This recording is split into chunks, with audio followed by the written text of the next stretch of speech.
Bonjour, continuons dans l'analyse des différentes catégories de la coulpe vaniteuse. Nous avons vu celle de la vanité, qui donne la tâche exaltée, essentiellement. Voyons les autres maintenant. Donc, nous allons passer à la sentimentalité. Comme je vous avais dit précédemment, au cours précédent, le problème est le problème pour l'enfant, pour une bonne éducation, c'est l'amour de ses parents.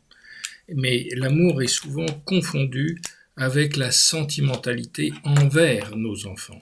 Et cette sentimentalité, c'est un peu le problème de la maman mère poule ou du papa père poule, excusez-moi, mais c'est l'image qui doit vous frapper et qui permet de comprendre ce que la sentimentalité, la protection donne, si vous voulez. Alors, ce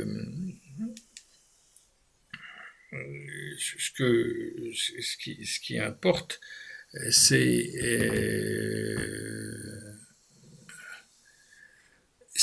de comprendre ce qu'est la sentimentalité et comment faire pour l'éviter. Alors, je pense que la sentimentalité envers nos enfants, si l'enfant ne réussit pas, ce n'est pas de sa faute. Ça, c'est la première justification, comme si tout venait de l'extérieur et rien, il n'y a pas de responsabilité. S'il n'y a pas de responsabilité, effectivement, on est tributaire de l'extérieur et toutes les fautes, quelles qu'elles soient, proviennent du monde extérieur. Et donc on accuse en permanence ce qui est le pôle ambivalent de la sentimentalité, on accuse la société, le monde extérieur et en particulier la société, parce que c'est pas parce qu'il pleut ou quoi que ce soit que notre enfant ne réussit pas, c'est parce qu'il a un mauvais professeur, c'est parce qu'il a des mauvais camarades qui l'incitent à faire des bêtises, ou des mauvais camarades qui l'entraîne jouer au lieu de l'aider à se concentrer et l'émuler un petit peu pour la compréhension des cours. Donc, vous voyez que cette loi d'ambivalence, elle s'exerce non seulement à l'intérieur de la personne pour chacun de ses motifs, mais elle s'exerce également pour l'analyse des difficultés qu'on rencontre. On confond trop également l'empathie avec la sentimentalité. On peut, vis-à-vis de personnes en difficulté, y compris nos enfants, puisque là il s'agit de l'éducation, donc je l'adresse aux enfants, et cette empathie vis-à-vis de l'enfant, si par exemple il s'est cassé la jambe ou le bras, ce qui arrive en général au moins une fois dans la vie d'un enfant, ça peut être à l'âge de 20 ans, comme ça peut être à l'âge de 2 ans ou 3 ans. Enfin non, peut-être pas. En général, on fait plus attention aux enfants. Mais quand ils commencent à être un petit peu autonomes, à marcher, etc., ils peuvent tomber. Et dès qu'ils peuvent tomber, ils peuvent se casser quelque chose. Bon, disons que vers 5-6 ans, quand ils commencent à faire plutôt des expériences sur leur capacité à sauter, etc., ben là, il y a plus de risques et tôt ou tard, malheureusement, c'est comme les doigts dans la porte, bien, on tombe et on tombe mal et on se casse quelque chose. Alors on peut avoir une empathie, c'est-à-dire vraiment prendre en considération la douleur de l'enfant, mais pas forcément de le couvrir de baisers. Pour autant, c'est pas les baisers qui vont le calmer, c'est plus de l'attention, de l'empathie, de la compassion, mais encore une fois, pas de sentimentalité. Il doit faire face à lui-même. De toute façon, sa douleur, c'est pas parce que on l'embrasse 3 fois de plus ou pas que sa douleur va disparaître. Et c'est pas une démonstration extérieur, je reviens toujours à ça, extérieur, extérieur, extérieur. Changez le mot extérieur par intérieur et vous comprendrez ce que la psychologie réelle vous propose. Le fonctionnement psychique, c'est le fonctionnement de l'esprit humain, donc pas le fonctionnement des relations avec le monde extérieur. Et c'est pas l'extérieur qui va être responsable de notre satisfaction, de notre joie ou non. C'est le côté intérieur et la façon dont on vit les événements extérieurs, donc la façon dont on les objective et la façon dont on les considère. Les parents protecteurs, donc trop sentimentaux, de l'enfant vont vont créer un contre-pied ou une soumission. C'est les deux possibilités. Soit la soumission, c'est-à-dire l'enfant va rentrer en prise en pitié lui-même. Si on est en sentimentalité vis-à-vis de lui, lui sera en prise en pitié de lui-même. Ça, c'est les deux aspects de la prise en pitié ou sentimentalité. Cette catégorie a aussi cette ambivalence de prise en pitié vis-à-vis de soi-même ou sentimentalité vis-à-vis des autres, et c'est la soumission dans ce sens, ou bien la révolte. Si on est trop protecteur, l'enfant peut se rebiffer et vous envoyer balader avec des mots, avec des gestes, mais il aura une réaction un petit peu de contre-pied par rapport à celle que vous lui proposez. Derrière toute erreur et faux motif, il y a un refoulement. C'est-à-dire qu'on ne va pas accepter le fait qu'on se trompe.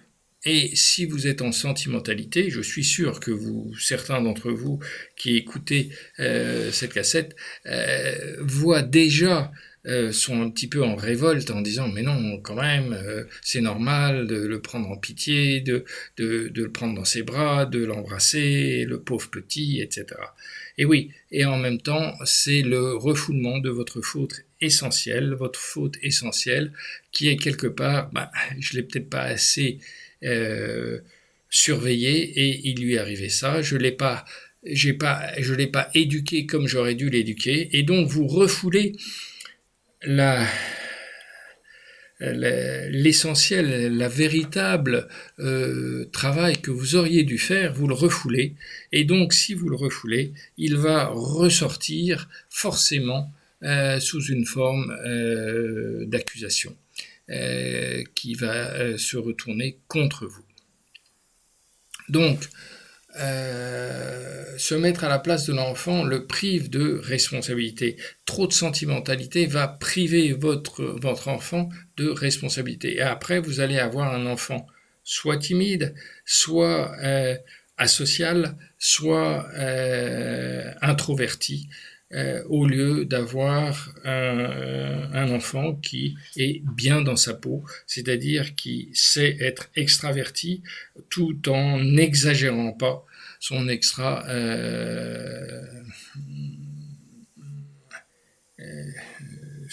son débridement vis-à-vis de l'extérieur. Donc des enfants qui ne tomberont pas dans une sorte d'hystérie, entre guillemets, pour qu'on fasse attention à eux, hystérie au sens fondamental du terme, c'est-à-dire attirer l'attention du monde extérieur sur soi. Ce qu'est la véritable hystérie, c'est pas les cris et les gesticulations des femmes. L'hystérie s'applique aussi bien aux hommes qu'aux femmes, et c'est cette envie d'attirer l'attention sur soi. Ne pas accepter que l'enfant, le refoulement concerne aussi la non-acceptation que l'enfant doit avoir des difficultés. On n'aime pas avoir des difficultés. Mais alors, nos enfants, encore plus, parce que nos enfants, ça vient de nous, c'est notre responsabilité, on refoule notre responsabilité. Bien, si on a des enfants, il faut en assumer les conséquences. Si vous voulez pas assumer les conséquences d'avoir un enfant, si vous voulez pas assumer le fait qu'un enfant a sa propre responsabilité, peut se mettre en danger, bien sûr, il y a très peu, et on espère le moins possible d'enfants qui pourraient mourir de leur inconséquence, insouciance, qui ferait trop de bêtises, mais enfin certains sont un peu limites, et malheureusement de temps en temps ça tombe mal, soit ça, soit même des cas de suicide d'enfants, si on leur montre pas que la vie a un sens. Et si on leur montre pas que la vie a un sens, eh bien ils peuvent être complètement déroutés, ils veulent mettre la fin à leur jour. Mais ça, c'est un cas un petit peu extrême. On pourra en parler une autre fois. Si vous avez des questions, vous pouvez toujours m'adresser à mail@ehepm.com et vous aurez une réponse.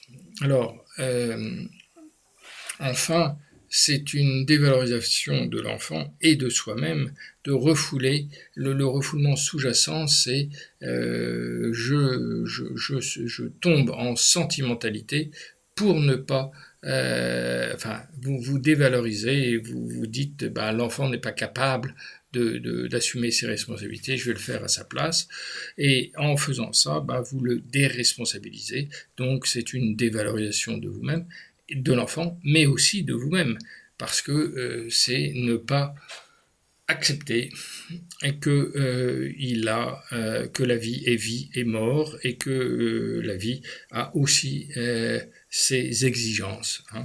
La justice est immanente, c'est-à-dire la justice est incluse dans le comportement que l'on a. On peut, même à 25 ans ou 30 ans, monter sur les épaules d'un camarade parce qu'on a un peu trop bu, tomber de là et se faire une commotion cérébrale ou se casser une jambe, etc.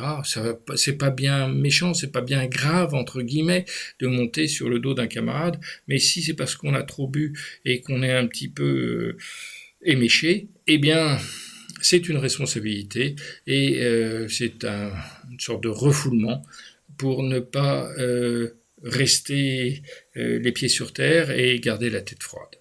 C'est aussi une survalorisation de soi, parce que s'il y a une dévalorisation, il y a automatiquement, ambivalemment, une survalorisation. Donc c'est une survalorisation de soi. Je suis le seul à comprendre. Je suis le seul à le comprendre, pardon. À le comprendre, mon enfant, il n'y a que moi qui puisse le comprendre. Les autres sont incapables, ils ne comprennent pas, ils n'ont pas d'enfant, ils n'ont pas cet enfant, ils ne savent pas à quel point je l'aime, ils ne savent pas. Rassurez-vous, tous les parents aiment de la même façon leurs enfants, ni plus ni moins. C'est un lien, c'est un amour très fort, c'est un lien très fort entre les parents et les enfants. Donc on peut pas supprimer ce lien, et ce lien s'exprime. Si vous ne voulez pas si vous voulez le garder intact, eh bien, il faut que ce lien soit authentique. Il ne faut pas que ce lien soit artificiel. Or, la sentimentalité est quelque chose d'artificiel, alors que le véritable amour est quelque chose de vrai. La sentimentalité est artificielle.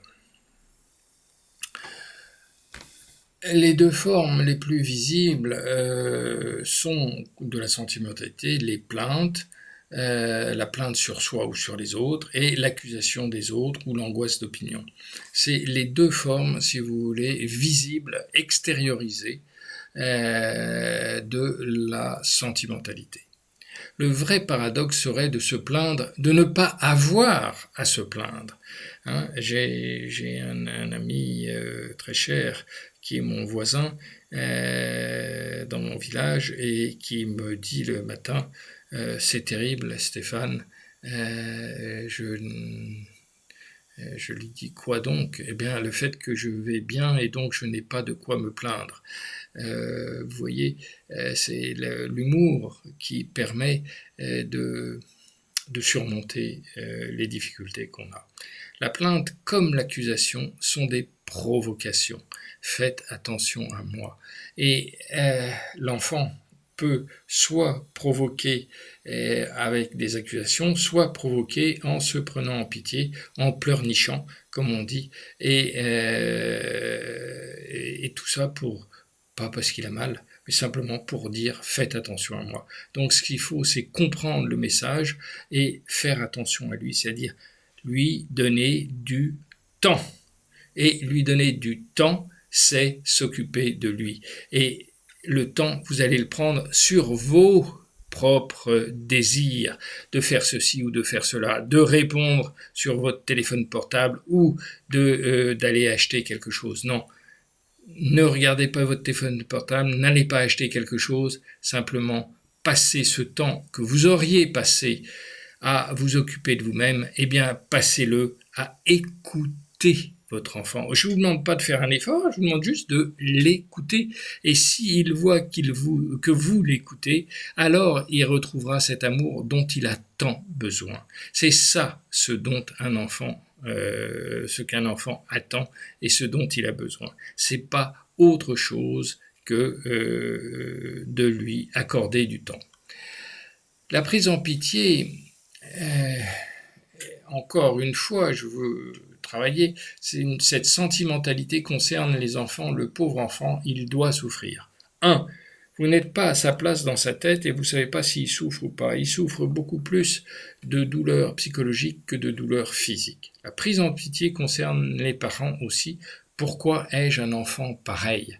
Alors vous allez commencer à vous prendre en pitié et cette prise en pitié va retentir avec une sentimentalité. Mon enfant doit souffrir. Non, c'est vous qui souffrez, c'est pas votre enfant.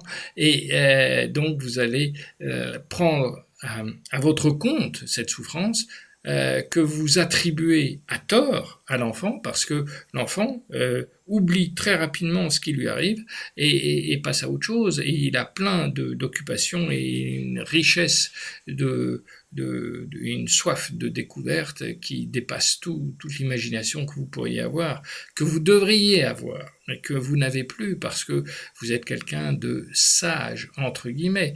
Eh bien, soyez un peu moins sage et essayez de découvrir le monde. Il n'est jamais trop tard pour le faire. La prise en pitié de soi en tant que parent, eh bien, soit ça décourage l'enfant, soit ça crée une réaction vaniteuse de vouloir sauver les parents. Sachez que les enfants sont tellement liés à nous que si vous souffrez, l'enfant souffre. Il souffre de vous voir souffrir. C'est naturel. Quand quelqu'un tombe dans la rue, on va l'aider, on va lui donner. Là, on a de l'empathie. Eh bien, l'enfant a naturellement de l'empathie pour ses parents et beaucoup plus que vous ne croyez, même s'il les met en colère tout le temps.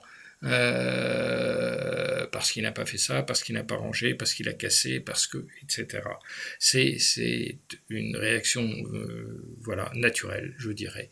Donc là aussi, faites confiance à votre enfant. Si vous ne lui faites pas confiance, il n'aura pas confiance en lui. Si vous lui faites confiance, il commencera à avoir confiance en lui. Donc faites confiance à votre enfant sous tous les angles. Vous voyez bien qu'à chaque fois que j'apprends un angle d'attaque, j'en conclus et je termine par le fait que on doit laisser l'enfant prendre ses responsabilités et non pas le déresponsabiliser, parce que si on le déresponsabilise, finalement, on en fait quelqu'un sans valeur. La protection. Protéger des êtres que l'on aime semble être positif. Mais la surprotection, c'est-à-dire c'est une exagération. Cette exagération, c'est une exaltation. Et ça devient une sentimentalité. Donc cette surprotection est une sentimentalité. Si vous voulez découvrir votre sentimentalité, posez-vous la question, y a-t-il surprotection de ma part ? Et là, il faut être objectif pour ça. Et pour être objectif, vous commencez à comprendre que c'est pas si facile d'être objectif. Est-ce que je peux changer de point de vue ? Est-ce que je peux prendre le point de vue de mon conjoint ? Est-ce que je peux prendre le point de vue tout simplement des gens dans la rue qui, et on le voit bien, nous disent arrêtez, ne le couvez pas, laissez-le faire. Et petit à petit, si vous regardez autour de vous, non pas en angoisse d'opinion, qu'est-ce que les gens pensent de moi, mais sous la forme, s'il y a un message, il faut que j'écoute ce message pour pouvoir en tenir compte. Prétexte également la protection, prétexte pour exercer sa domination sur l'enfant. L'étouffer de pseudo-amour, car le vrai amour est le considérer comme un être responsable à part entière. Et encore une fois, je retombe sur la responsabilité. Vous voyez la cohérence de cette pensée qui, de toute façon, par quelque angle d'attaque que l'on prenne, aboutit toujours à la même conclusion. L'enfant est un être responsable à part entière, il a sa propre responsabilité, à nous de l'aider à la valoriser, cette confiance en lui, et de la développer, donc de lui montrer que ça se passe bien et qu'il est lui-même responsable de ça. L'autosatisfaction de cette sentimentalité, l'homme faux motivateur recherche la satisfaction et la remplace par l'autosatisfaction. La sentimentalité, que ce soit la prise en pitié ou la sentimentalité vis-à-vis des autres, c'est simplement le fait qu'on essaye de trouver par là une satisfaction qui n'est qu'une pseudo-satisfaction. Au lieu de faire face aux aléas de la vie, l'homme masque ces difficultés par des compensations imaginatives. Et vous allez compenser imaginativement en prenant votre enfant dans vos bras. Ce n'est pas votre doudou. L'enfant n'est pas un doudou pour les parents. On dit, il a besoin de son doudou. Mais vous avez besoin de votre doudou. Vous avez besoin de prendre votre enfant dans les bras. Si vous ne l'avez pas dans les bras en permanence, alors il vous manque quelque chose. Mais c'est quoi? C'est exactement comme l'enfant qui a un doudou et qu'on supprime. Et dans ce cas-là, il se met à pleurer, ou bien il veut pas dormir, ou bien ceci, ou bien cela. Vous faites la même chose. Et si vous en prenez simplement l'humour et la caricature, que vous n'êtes que la caricature de vos enfants, dans ce cas-là, vous allez en rigoler. Les parents créent un monde virtuel pour leurs enfants. On essaye de créer un monde virtuel excusez-moi, il y a un M qui manque, un monde virtuel, qui fait que on essaye de créer un Disneyland pour nos enfants. Mais qu'est-ce que c'est que le Disneyland? C'est un infantilisme total, avec des gens qui rentrent dans le métro avec leur truc de Mickey. Enfin, je veux dire, des gens de 40 ou de 50 ans qui rentrent avec, ou des grands-pères et grand-mères avec leur truc de Mickey. Enfin, c'est ridicule. Se soumettre à ça, acheter ces conneries, excusez-moi, c'est vraiment c'est un avilissement de l'être humain. C'est vraiment on s'abaisse à à faire des bêtises, quoi. Je veux dire, c'est pas digne d'un être humain que de se mettre des oreilles sur la tête de Mickey. En plus de ça, Mickey, c'est une déformation, c'est même pas artistiquement, c'est avoir 3 doigts au lieu de 5 dans les mains, etc. Ce sont des malformations, tout simplement. Et on prône ça comme étant que c'est mignon, etc. Mais non, il n'y a rien de mignon. C'est parce que tout le monde dit c'est mignon, c'est mignon. Alors, du coup, vous avez les mignons qui sont d'horribles êtres humains, entre guillemets, dont les enfants se nourrissent, parce qu'ils en ont marre qu'on leur présente des caricatures d'êtres humains au lieu de leur montrer des vrais êtres humains avec toute la richesse que le dessin, l'expression, si vous voulez, artistique de dessin, de peinture et autres peuvent avoir ou pourraient avoir si c'était correctement pensé. Et après, on s'étonne que ces gens-là n'ont pas de goût. Bien sûr, si dès leur enfance, on les a déformés en leur montrant des êtres difformes, c'est c'est un peu normal, hein, ils ont vécu dans ce monde-là, et s'ils ont vécu toujours dans ce monde-là, ben, ils vont le reproduire, et tout ce qui sera un petit peu culturel, un petit peu valorisé, qui élèvera le niveau de l'être humain, eh bien, ça sera dévalorisé. Hein. Alors, la dévalorisation de la responsabilité, c'est la même chose. C'est pas l'infantilisme qui va permettre à vos enfants de devenir des personnes responsables et des personnes autonomes, hein, adultes, hein, au vrai sens du terme. Voilà, je crois que j'ai fait un bon tour concernant l'ensemble de la sentimentalité.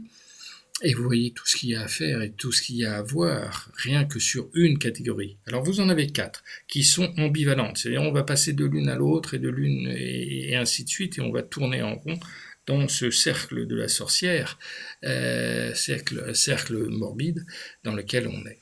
Donc c'est ça qu'il faut éviter. On s'arrête là pour cette deuxième catégorie, cette fausse motivation qu'est la sentimentalité. On a vu donc la vanité et la sentimentalité qui ont un rapport ambivalent, comme la vanité a un rapport ambivalent avec la culpabilité exaltée ou avec l'accusation, et on va pouvoir compléter ça dans les prochaines vidéos sur l'éducation. Quand on aura fait le tour, vous aurez une vision complète des 4 défauts majeurs que vous pouvez avoir, et d'arriver à se contrôler. C'est de ne pas en contrôler un, mais d'en contrôler tous les 4, parce que quel qu'il soit ce défaut, il va se transformer, il va muter vers un autre défaut. Et en croyant avoir résolu le problème, oh, je ne suis plus sentimental avec mon enfant, eh bien vous allez tomber dans la tâche exaltée, dans la vanité, ou bien vous allez tomber, on va le voir, dans la culpabilité exaltée, c'est de ma faute et c'est catastrophique, ou bien dans l'accusation, c'est de la faute du monde extérieur. Voilà, donc 2 choses importantes à retenir. Le fait que le monde extérieur, l'objectif, ne peut pas procurer de satisfaction, et que vos enfants ne sont pas un doudou pour vous-même. Hein. Donc arrêtez de les considérer comme tels et considérez-les comme des êtres humains, des vrais personnes, des vrais êtres humains. Peu importe de l'âge qu'ils ont, ils sont des êtres humains. Et à ce titre-là, ils méritent d'être considérés, d'être écoutés, et qu'on les traite en adultes, et qu'on ne se moque pas de leur jeu de mots, de leur naïveté, parce que la naïveté, c'est la plus belle des choses qui existent, si seulement on pouvait la garder en tant qu'adulte, je pense, et ne pas rire de la naïveté des autres, eh bien, je pense que le monde serait tout à fait différent. Je ne pense pas, je le démontre. Voilà, je vous remercie de votre écoute, comme d'habitude, de votre gentillesse, de votre soutien, et que ça vous aide un petit peu peut-être pendant vos vacances, du moins pour vous, juste à réfléchir. Prenez ça une fois par semaine comme thème de discussion entre parents, le soir ou en balade quand vous êtes un peu loin des enfants. Je suis sûr que vous aurez de quoi enrichir votre conversation au lieu de parler des guerres ou des événements politiques qui n'ont strictement aucune importance. Comparé, bien sûr, à la joie intérieure qu'on peut avoir et la satisfaction. Parce que les guerres commencent par les énervements et les cris, les colères qu'on peut avoir sur le bord de l'autoroute ou au restaurant parce que y a plus de place, ou pour une raison X ou Y, parce qu'il pleut ce jour-là. Voilà, bon courage, à bientôt, à samedi prochain.